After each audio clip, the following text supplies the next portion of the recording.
వందల ఏళ్లుగా హిందూ జాతి ఆత్మాభిమానంతో పోరాడుతున్న అయోధ్య భవ్య మందిరం అన్ని దశల నిర్మాణాలు పూర్తయ్యాయి. నిర్మాణ పరిపూర్ణతను చాటి చెప్పే ధర్మధ్వజం ఆవిష్కరణను ప్రధాని మోడీ చేతుల మీదుగా నిర్వహించారు. ఈ ప్రత్యేక కార్యక్రమానికి పలువురు పీఠాధిపతులు, సాధువులు హాజరయ్యారు.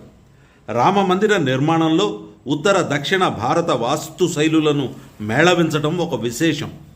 ఆలయ శిఖరాన్ని ఉత్తర భారత సంప్రదాయ నగర శైలిలో నిర్మించగా 800 మీటర్ల చుట్టుకొలత ఉన్న ప్రాకారాన్ని ద్రావిడ శైలిలో నిర్మించారు. ఆలయ గోడలపై వాల్మీకి రామాయణ ఘట్టాలను 87 రాతి శిల్పాలుగా, భారత సంస్కృతిని 79 కాంస్య రేకులపై చిత్రీకరించారు. అయోధ్య భవ్య రామమందిర ఆలయ శిఖరం ఎత్తు 161 అడుగులుగా ఉంటుంది. శిఖరం పైన ఉన్న ధ్వజస్తంభం దాదాపు 30 అడుగుల ఎత్తు ఉంటుంది. దీని కారణంగా జెండా మొత్తం 191 అడుగుల ఎత్తులో ఎగురుతుంది. జెండా సుమారు 22 అడుగుల పొడవు, 11 అడుగుల వెడల్పు ఉంటుంది. ఇది పారాచూట్ గ్రేడ్ నైలాన్, సిల్క్ వంటి మన్నికైన వాటితో తయారైంది.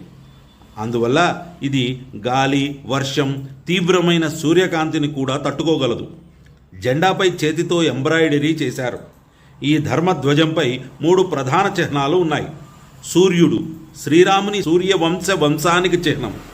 సూర్యుడు శాశ్వత శక్తి, దివ్య తేజస్సు, ధర్మం, జ్ఞానాన్ని సూచిస్తాడు. మరొకటి ఓంకార చిహ్నం.